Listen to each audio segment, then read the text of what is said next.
Ever feel like your payday can't come soon enough? You're not alone. In a world where everything is instant, waiting 2 days for your hard-earned money just feels old school. What if you didn't have to wait? What if you could get your paycheck days earlier? That's where Chime comes in. Their Get Paid Early feature is a total game changer, and it's something a lot of people don't even realize is an option. So, how does it work? It's surprisingly simple.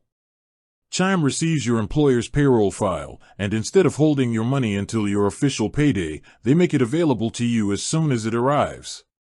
For many, that's up to 2 days before a traditional bank would release the funds. This isn't a loan or an advance. It's simply getting access to your money the moment it's actually in the system. Now, to get this awesome benefit, there are just a couple of steps. First, you need a Chime checking account. If you don't have one, it's quick to set up right from their app. Next, and this is the most crucial part, you have to set up direct deposit. This is how your paycheck gets sent directly to your Chime account. You can do this in the app by grabbing your Chime account and routing numbers.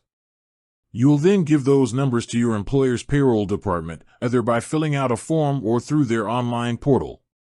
Some employers even let you set it up directly through the Chime app, making it even easier. Once it's set up, you're good to go. The next time your employer sends out payroll, you'll see that money land in your account as soon as Chime gets the file, which, as we said, can be up to 2 days early. It's that simple. No fees, no fuss. Getting your money earlier can make a huge difference, whether it's for paying bills, covering an unexpected expense, or just enjoying a little peace of mind. It puts you in control of your finances, on your schedule. With that said, thanks for watching, and until next time.